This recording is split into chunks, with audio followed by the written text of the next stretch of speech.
Hello and welcome to another episode of Leo English Story. I'm Sarah, and I'm very happy you're here. In today's special episode, we will talk about something meaningful and universal: relationships. Relationships are all around us: friends, family, co-workers, and romantic partners. They shape our feelings, learning, and life experiences.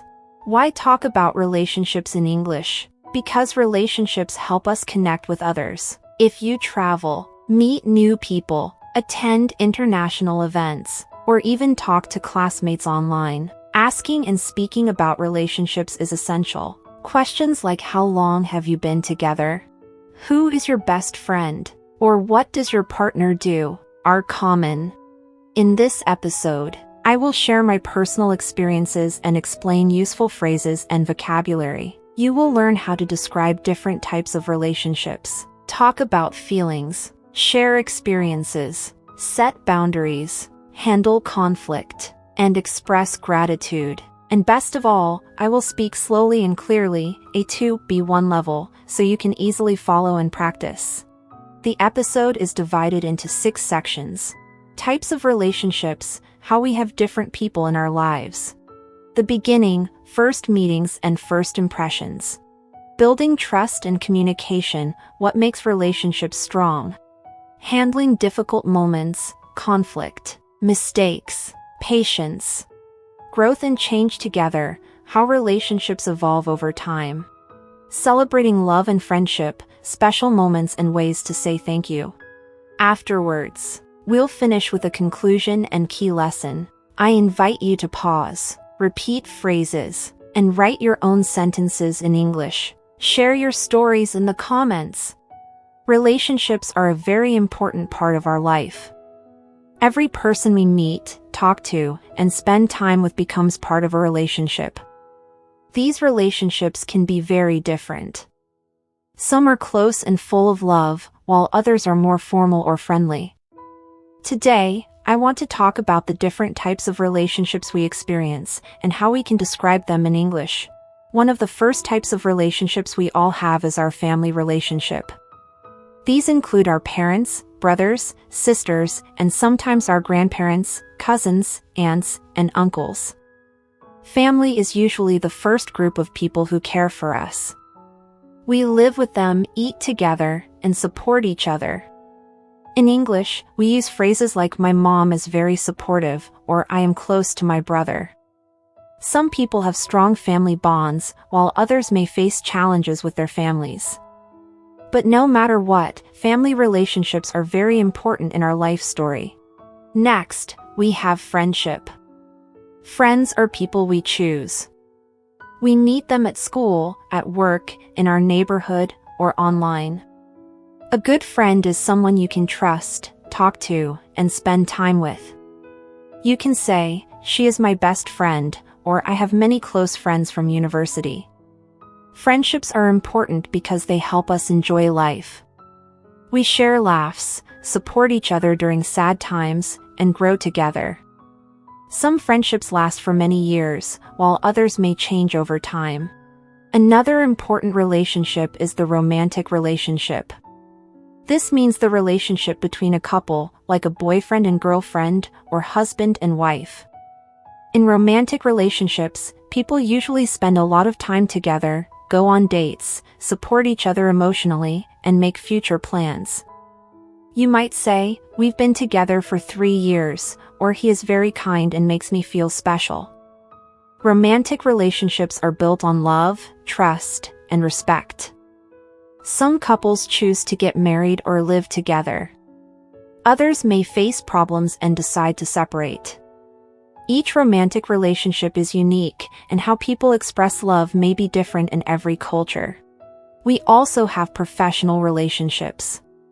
These are the relationships we build with our coworkers, managers, clients, or classmates in a work or school environment.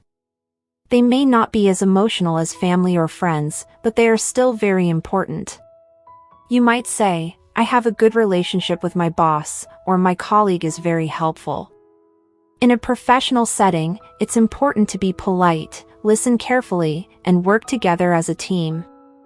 A good professional relationship can make your job more enjoyable and open new opportunities.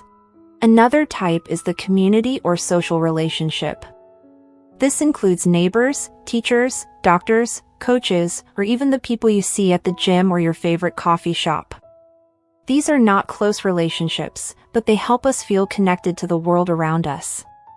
You might say, "My neighbor always says hello," or "The lady at the store is very friendly." These small connections make our daily life happier. Some people also have online relationships. Today, we meet many people through social media, video games, or language exchange platforms. Some of these relationships become close, while others stay casual. You can say, "I met my friend on Instagram," or "We chat online every week." Online relationships can be powerful, but it's important to be safe and respectful. In life, we also experience short-term relationships. For example, the person who sits next to you on the bus, or a tourist guide you met during a trip. These people may only stay in your life for a few minutes or days, but sometimes they leave a strong memory.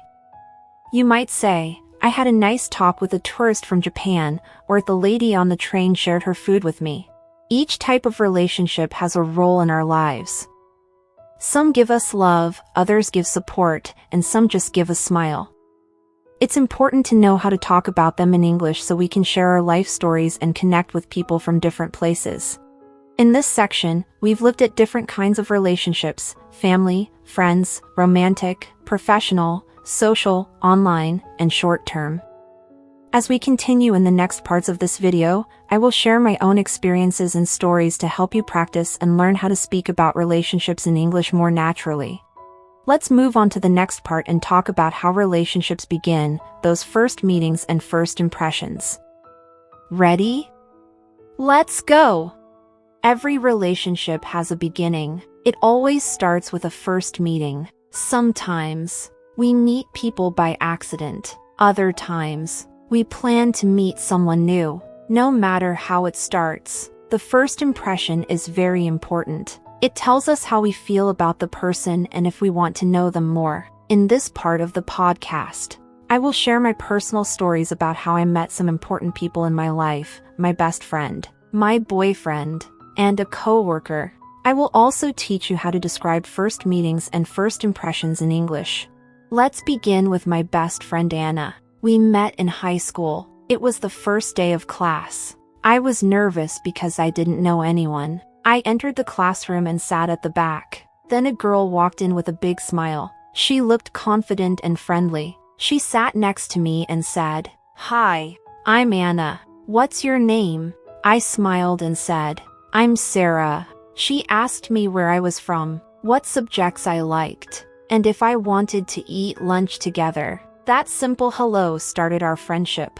She was very kind and easy to talk to. We found out that we liked the same music and books. Now, even after many years, we are still best friends.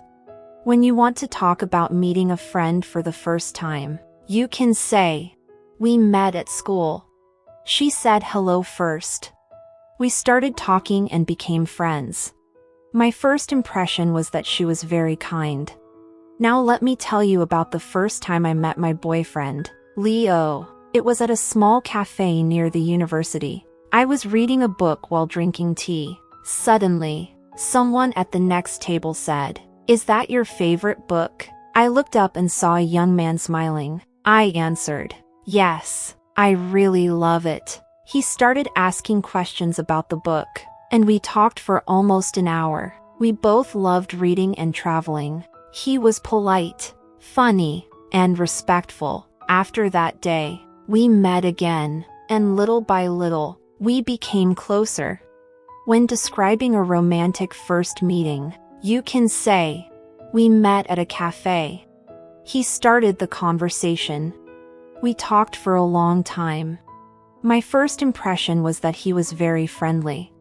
Not every relationship begins in a casual place. Some relationships start at work. That's how I met my coworker James. He was the team leader on my first day at my new job. He welcomed me with a handshake and said, "If you need anything, feel free to ask." I felt comfortable from the beginning. He was very helpful during the training. We worked on many projects together. He always listened and gave good advice. Now, James is not just a coworker. He is also a friend. For professional relationships, you can use phrases like, "We met on my first day at work." "He helped me feel welcome." "We worked well together." "He made a good first impression." Sometimes, first meetings are difficult or funny. Once, I met a girl at a language exchange event. I was trying to speak Spanish, and she was trying to speak English. At first, we could not understand each other very well, but we both laughed and kept trying. That made us feel relaxed. After that, we became good friends. This shows that even if the beginning is not perfect, a good relationship can still grow. First impressions are important, but they are not always right. Sometimes, you think someone is shy, but later you see that they are fun and talkative. Other times, you think someone is serious, but later they show their kind heart. The key is to stay open, listen, and give people a chance. When talking about first meetings in English, remember to use simple past. "We met." "He said." "She smiled." Describe feelings. "I felt nervous." "He seemed kind." "She made me laugh." Ask and answer questions to keep the conversation going. Every first meeting is the start of a story. Sometimes it becomes a strong connection. Sometimes it is just a memory, but all beginnings teach us something. In the next part, I will talk about how we build trust and good communication in relationships. This is what helps a connection grow and stay strong. Stay with me and let's learn together. Once we meet someone and start a relationship, we want it to grow. But how do we make a relationship strong? The answer is simple but powerful: trust and communication. These two things are the heart of every healthy relationship. Whether it's with a friend, a romantic partner, a family member, or a colleague, trust and communication help the connection last and feel safe. In this part, I will share how I learned to build trust with the people in my life, and I will give you useful expressions and ideas to speak about it in English. Let me begin with my friendship with Anna, who I told you about earlier. When we first became friends, we had fun talking and spending time together. But true friendship needs more than that. One day, I told Anna about a personal problem I was having at home. I felt sad and confused. She listened to me carefully. She didn't laugh or judge. She just said, "I'm here for you." That moment created something deep between us. I felt I could trust her. Later, she also told me about a hard time she went through. Because we shared honestly, our trust became strong. In English, you can describe trust with phrases like, "I trust her with my secrets." "He listens without judging." "We are honest with each other." "I feel safe talking to her."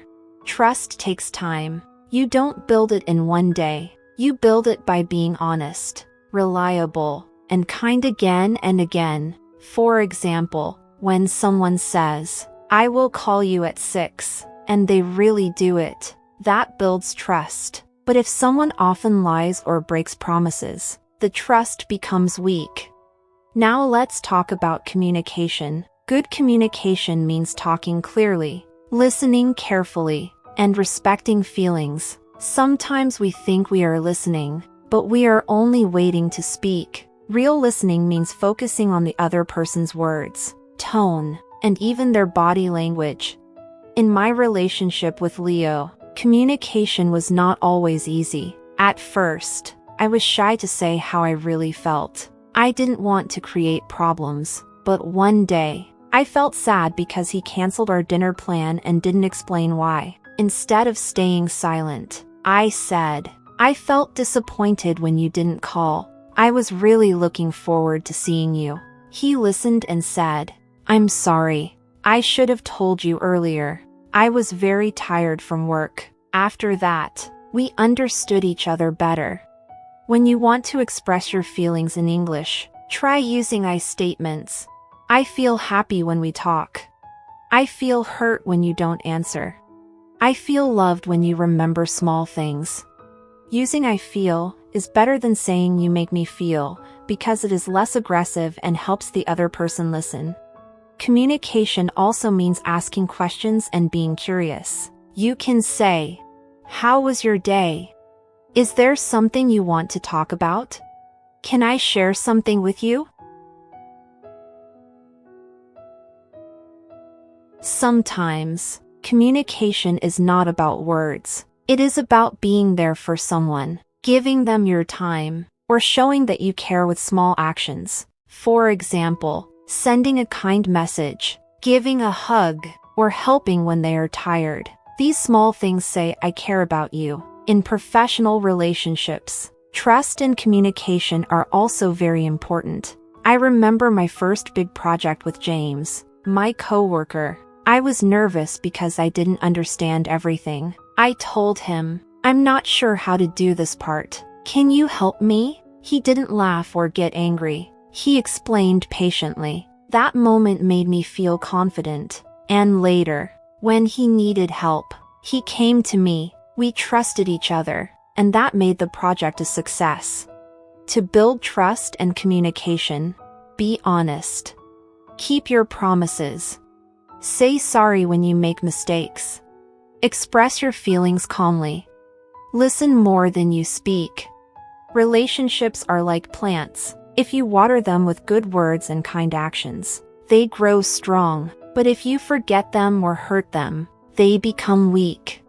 I want you to think of someone you trust. Why do you trust them? What makes communication easy with that person? These questions will help you understand your relationships better and talk about them in English. In the next part, we will talk about something we all experience, difficult moments in relationships. Let's explore how to face challenges with respect and courage. Not all relationships are perfect. Sometimes we argue, feel hurt, or face problems with the people we care about. This is normal. Every relationship has difficult moments. What matters is how we handle those moments. Do we shout and walk away? Or do we try to stay calm, talk honestly, and fix the problem together? In this part, I want to share some personal stories and helpful expressions in English to manage hard times in relationships. Let me start with my best friend Anna again. We have been friends for many years. But one day, something happened. I was very busy with my work and didn't answer her messages. She sent me a long text saying, "I feel like you're ignoring me. Are we still friends?" At first, I felt sad and even a little angry, but then I understood. She felt alone. I called her and said, "I'm really sorry. I didn't mean to hurt you. I've just been tired and stressed." She said, "I just wanted to hear from you." After that, we talked more often. That difficult moment made our friendship stronger. In English, when you want to solve a conflict, you can say, "I didn't mean to hurt you. Let's talk about it. Can we find a solution together? I understand how you feel."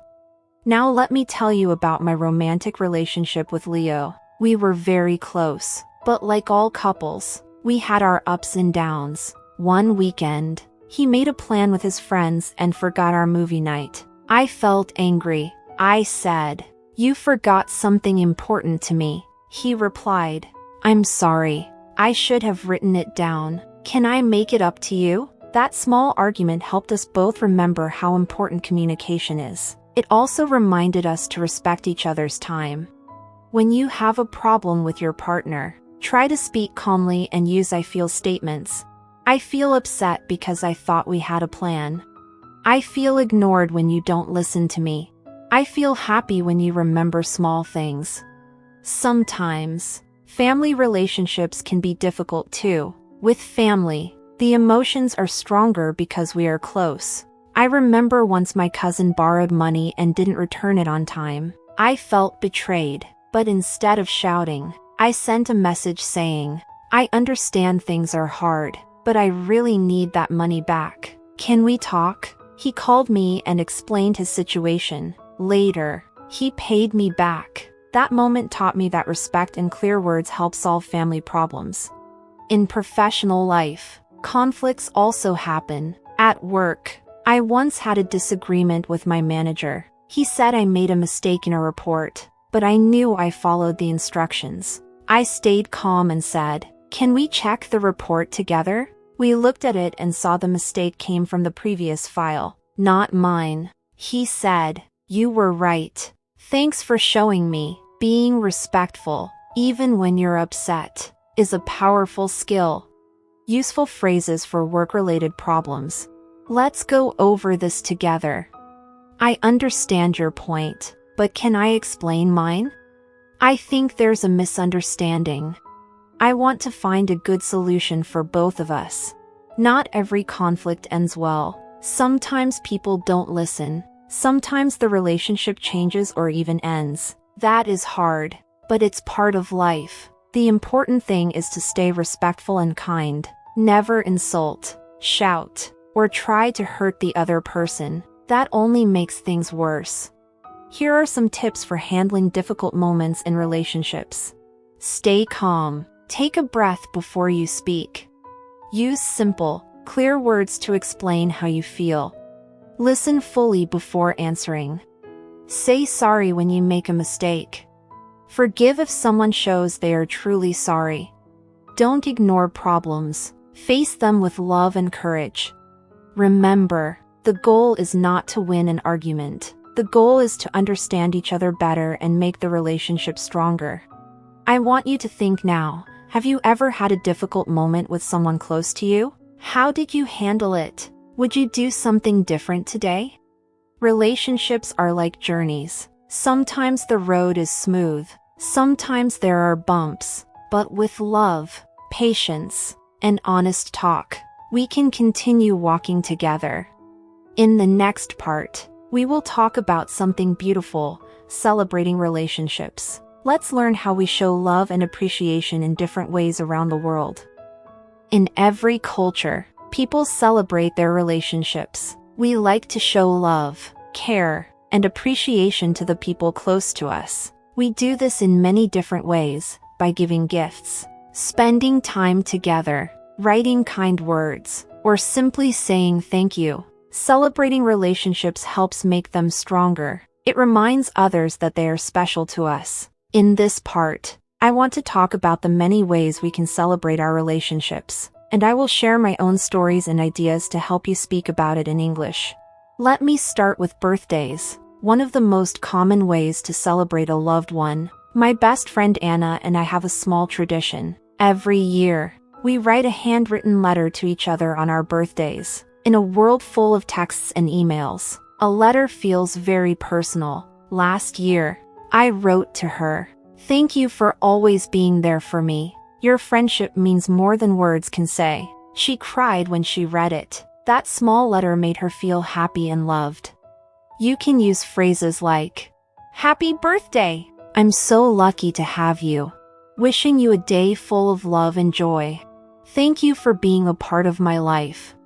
In romantic relationships, people often celebrate anniversaries. Leo and I like to do something simple but meaningful. On our first anniversary, we went to a small park and had a picnic. I cooked his favorite food, and we talked about all the memories we made in the year. We laughed, we remembered funny moments, and we planned our future. At the end, we said, "Here's to many more years together." Common English phrases for romantic celebrations. Happy anniversary, my love. I'm thankful for every day with you. You make my life better. We also celebrate friendships. Friends are like family we choose. One time, Anna was going through a hard time. I surprised her with a small box full of kind notes. Each note had something positive like, "You are strong. You always make me smile. Don't give up." She kept the box and told me it helped her on many sad days. Celebrating a friend doesn't need to be expensive. Sometimes, words and time are the best gifts.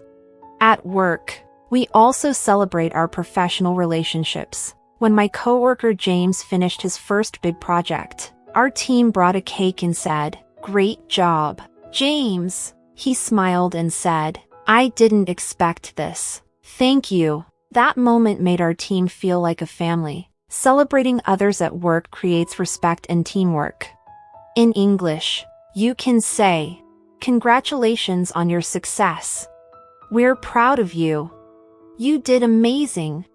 Sometimes, we celebrate for no reason, just to say, I'm happy you're in my life. These surprises are very special. Once, Leo brought me flowers on a random Wednesday. I asked, what's the occasion? He said, nothing. I just wanted to see you smile. That made my whole week better.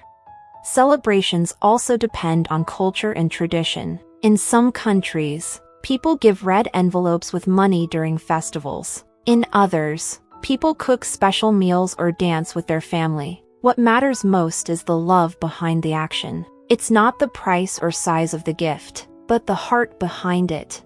Let me give you some more English phrases to celebrate people. I'm so grateful for you. You're amazing. Keep going. Thank you for being you. Also, try simple actions. Write a message like thinking of you. Share a memory or photo. Offer help or give your time. Remember, relationships grow when we water them. Just like plants need sunlight and water, people need attention, love, and care. Celebrating someone means you see their value and want to show it. If you feel shy to say something out loud, write it. If you can't buy a gift, offer your time. If you don't know what to say, a smile can mean a lot. I want to challenge you today. Choose one person in your life, maybe a parent, a friend, or a partner, and do something kind for them. Celebrate your relationship. Say thank you. Write them a note. Cook them dinner, or simply give them your full attention for 30 minutes. You will see the magic it creates. In the next part, we will talk about long-distance relationships, how to stay connected with someone even when you are far away. Sometimes, we love people who are far away. Maybe a friend moves to another country. Maybe our partner lives in a different city. Maybe our family is back home while we work or study abroad. These are called long-distance relationships. They are not always easy, but they can be strong and full of love if we take care of them. In this part, I will share my own experience and teach you useful English expressions to speak about long-distance connections. Let me tell you about my friend Lisa. We met in university and became very close. After graduation, she moved to Canada to continue her studies. I stayed in England. At first, we promised to call every week, but life got busy. Time difference, work, and other things made it hard. One day, I thought, maybe we're growing apart, but I didn't want to lose our friendship. So I wrote her an email and said, let's not let distance win. I miss you. She replied quickly, I miss you too. Let's do something about it. From then on, we made a plan. Every Sunday evening, we sent each other a short voice message. Sometimes happy, sometimes sad, but we always shared something. That small habit kept us connected. Now it's been 5 years, and our friendship is still strong, even though we haven't seen each other in person for a long time. In English, here are useful phrases to talk about long-distance relationships. We don't see each other often, but we talk all the time. Distance makes things harder, but love makes them possible. We stay connected through video calls and messages. Our bond is stronger than miles. Romantic long-distance relationships can be even more emotional. My cousin is in a relationship with someone who lives in another country. They met during a travel program and stayed in touch. Now they see each other once every few months. They save money for plane tickets. They plan virtual dates and send handwritten letters. They say, it's not easy, but it's worth it. Watching them has taught me that love is not about distance, it's about effort and intention. In these relationships, communication is key. Even small messages like good morning or I'm thinking of you make a big difference. It shows the other person that they are in your heart, even if they are not by your side. To keep a long-distance relationship healthy, you can plan regular video calls, Skype, Zoom, WhatsApp. Send voice messages. Share your daily life with photos or short notes. Play games online or watch a movie together. Plan future visits and talk about your next meeting. English phrases you might use. I can't wait to see you. Let's count the days. This distance is hard, but I believe in us. Thank you for being patient and strong.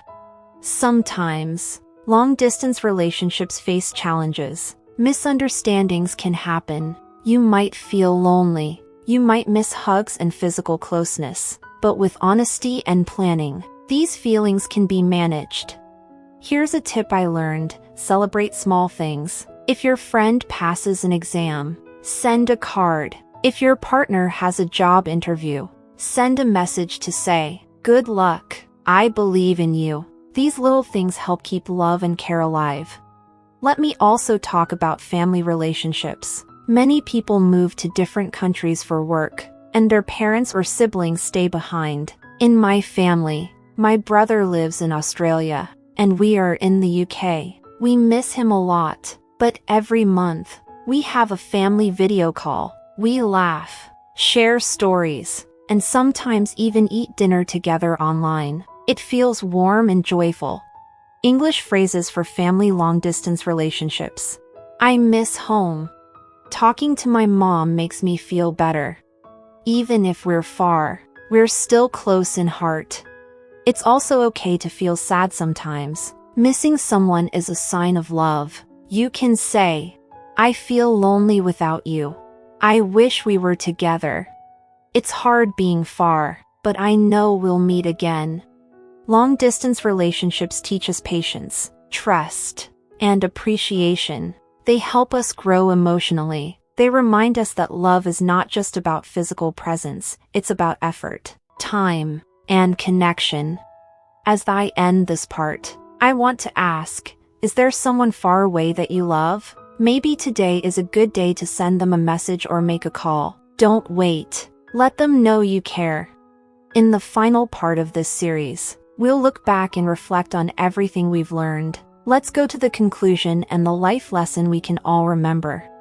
Thank you for joining me today on this long and beautiful journey. We talked about something very special: relationships. Relationships are the heart of our daily lives. Whether it's family, friends, partners, or colleagues, the people around us make life richer, warmer, and more meaningful.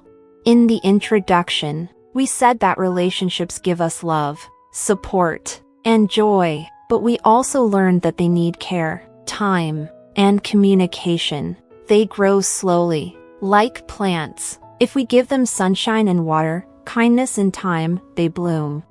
We explored long-distance relationships. Even when people are far, love can still grow. With effort, communication, and creativity, we can stay close. Love has no borders, and distance doesn't have to break a strong connection.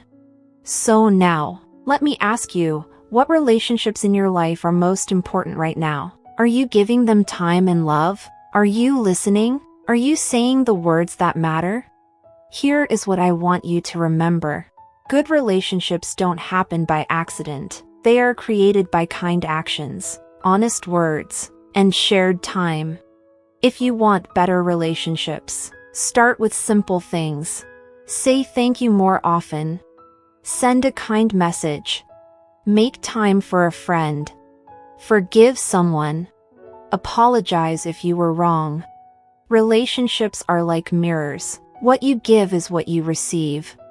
I hope this video helped you not only learn English but also think deeply about the people in your life. Language is not only for school or work, it is for connection. When you speak with love, people listen with their hearts. If you liked this video, don't forget to subscribe, leave a comment, and share it with someone special. And now, take a moment, send a message to someone you love. Today is the perfect day to say, I'm grateful to have you in my life. Thank you for listening. See you in the next episode. With love, Sarah,